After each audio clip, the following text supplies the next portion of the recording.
मजदूरों को उनके घर भेजने की व्यवस्था करे केंद्र सरकार, ऐसा कहा है महाराष्ट्र के मुख्यमंत्री उद्धव ठाकरे ने।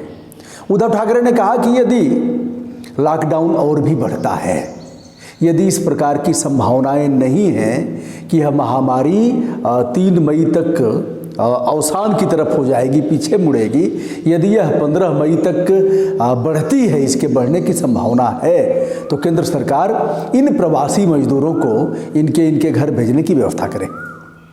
एक बड़ी खबर है और इस खबर के हवाले से यह भी कहना चाहूँगा कि मजदूरों में कुछ आशा की किरण जगी है। उद्धव ठाकरे ने यह भी कहा, जो केंद्रीय टीम गई थी महाराष्ट्र में, उसके अतिरिक्त सचिव मनोज जोशी और उनके नेतृत्व में जो टीम गई थी, उससे यह भी कहा कि यद्यपि हम मजदूरों के रहने खाने पीने की व्यवस्था कर रहे हैं, किंतु वह अपने घर जाने को बेताब हैं, आंदोलन भी कर रहे हैं, स्थिति बिगड़ सकती है, उन्हें उनके घर जाने की व्यवस्था कराया जाए।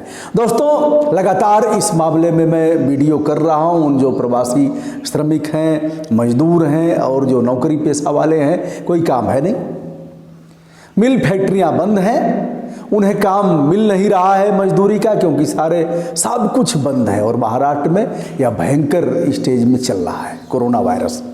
तो मजदूर हर हालत में अपने घर पहुंचना चाहते हैं, यद्यपि 1000, 2000, 3000 किलोमीटर की दूरी तय करके बहुत से मजदूर अपने अपने गांव पहुंच गए। लेकिन जैसे ही मजदूरों के पहुंचने की सूचना मिली और यह समाचार वायरल हुए, वीडियो देखा, फिर सरकारों ने जगह जगह प्रदेश में रोक लिया, जहां मिले वहीं क्वारंटाइन कर दिया गया। तो एक तो यह है कि कई लाख की संख्या में ऐसे मजदूर हैं जिन्होंने 14 दिन बिता लिया है। अब उन्हें भी घर जाने की व्यवस्था करनी पड़ेगी। यह उद्धव ठाकरे का जो बयान है निश्चित रूप से एक राहत पहुंचाने वाला है। मेरा भी इस परिप्रेक्ष्य में सुनिश्चित मत है कि ऐसे मजदूरों को अगर वो अपनी गाड़ी से जाना चाहते हैं, बहुत से ऐसे लोग हैं जिन लोगों ने मिलकर के गाड़ी की व्यवस्था किया है, जैसे 14 सीटर बसें हैं, कुछ उससे बड़ी बसें हैं, तो सारे संसाधन उनको संपूर्ण रूप से मेडिकल साइंस जो कहता है सुरक्षित करते हुए उन्हें घर भिजवाना चाहिए। अब आगे केंद्र सरकार का क्या निर्णय होता है, किस प्रकार की व्यवस्था केंद्र द्वारा किया जाता है, यह कहना बड़ा मुश्किल है। केंद्रीय टीम 4 प्रांतों में भारत सरकार की टीमें जाकर के सर्वेक्षण कर रही हैं। अब ममता दीदी का पूछना ही क्या है। ममता दीदी ने केंद्रीय टीम को घूमने ही नहीं दिया। केंद्रीय टीम का यह कहना है कि हम लोग 30 घंटा एक ही जगह एक ही रूम में रह गए। यह जलपाईगुड़ी और कोलकाता में जांच करने गए थे कि कोरोना यहाँ क्यों बढ़ रहा है, और इस तरह की जांच महाराष्ट्र में भी की जा रही है, पश्चिम बंगाल में भी की जा रही है। तो ममता दीदी ने उन्हें रोका और कहा कि हमसे पूछा नहीं गया। अब यह है कि ऐसी परिस्थिति में जहां राजस्थान की गवर्नमेंट जहां जांच करने गई थी, केंद्रीय टीम महाराष्ट्र में गई थी, उन लोगों ने नहीं रोका और ममता दीदी ने रोक लिया।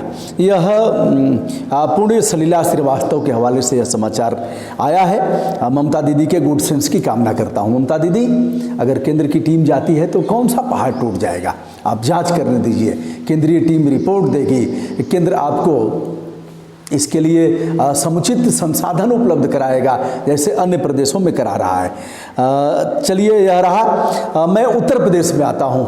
उत्तर प्रदेश में एक बड़ा समाचार है, जहाँ करोड़ों बच्चे विद्यालयों में शिक्षा ग्रहण करते हैं। वो नर्सरी में है, मॉन्टेसरी स्कूलों में है, वो आवासीय विद्यालय हैं और गैर आवासीय विद्यालय हैं। ऐसे में विद्यालय वाले लगातार फीस की मांग कर रहे हैं। होता क्या है, एडमिशन मार्च महीने में ही हो जाता है, मार्च अप्रैल में, फिर कुछ दिन पढ़ाई करके जुलाई से नियमित विद्यालय चलते हैं। 3 महीने की फीस एक साथ जमा करा ली जाती है। कई बार यहाँ के जो शिक्षा मिनिस्टर हैं डॉक्टर दिनेश शर्मा, इनका भी बयान आया कि कदापि विद्यालय 3 महीने की फीस एक साथ न लें। अनुरोध किया गया कि ऐसा न करें। मानवीय दृष्टिकोण, ऐसे शब्द का प्रयोग किया, मानवीय दृष्टिकोण के आधार पर विद्यालय वाले यानी शुल्क लेंगे, किंतु ये 3 महीने का एक साथ नहीं लेंगे। शुल्क न मिलने के आधार पर किसी बच्चे का नाम नहीं काटेंगे। यह आरटीई में भी उल्लिखित है, जो हमारा निःशुल्क और अनिवार्य शिक्षा का अधिकार अधिनियम 2009 है, उसमें भी यह बातें कही गई हैं। अब चलिए, अब आराधना शुक्ला है प्रमुख सचिव माध्यमिक शिक्षा। उन्होंने समस्त जिलाधिकारियों को और जिला विद्यालय निरीक्षक को पत्र जारी करके कहा है कि ऐसा कदापि नहीं होना चाहिए। उन्होंने यह भी कहा है कि लगातार इस मामले में सूचना मिल रही है कि जो विद्यालय संसाधन की व्यवस्था किए हैं बच्चों को ले आने के लिए, वह बसें हैं, 4 पहिया वाहन हैं, अन्य वाहन हैं, उन वाहनों का भी फीस जमा करा रहे हैं लोग, उसका भी शुल्क जमा करा रहे हैं, जबकि बच्चे तो घर से जा नहीं रहे हैं, सारे विद्यालय बंद हैं। ऐसे में उन वाहनों का शुल्क जमा कराने का उद्देश्य क्या है, ऐसा क्यों हो रहा है?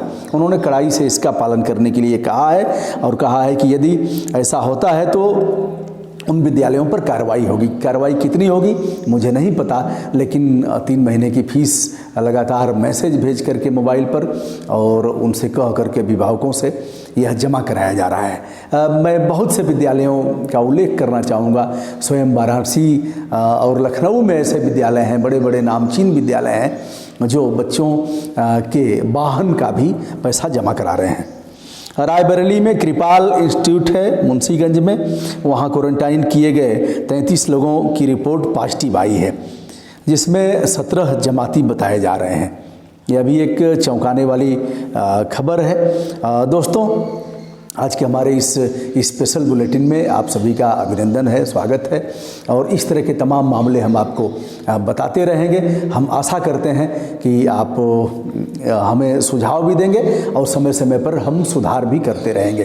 उत्तर प्रदेश में लगातार कोरोना का संक्रमण बढ़ रहा है, देश में भी बढ़ रहा है, अमेरिका में थमने का नाम नहीं ले रहा है, स्पेन दूसरे नंबर पर है, इटली में भी अभी बहुत संतोषजनक स्थिति नहीं है। ऐसी परिस्थिति में हम सभी को एहतियात बरतने की आवश्यकता है, जन जागरूकता फैलाने की आवश्यकता है। घर में मास्क की कोई ज़रूरत नहीं है, लेकिन जैसे ही घर से बाहर आप निकलें मास्क लगाने की ज़रूरत है, आवश्यकता है। राजस्थान सरकार ने इस पर जुर्माना और जेल 1 साल की जेल की सज़ा का प्रावधान किया है। सभी आदरणीय दोस्तों को जो देश विदेश से जुड़े हुए हैं उनको विनम्र भाव से ब्रजभूषण दुबे का सादर नमस्कार। धन्यवाद।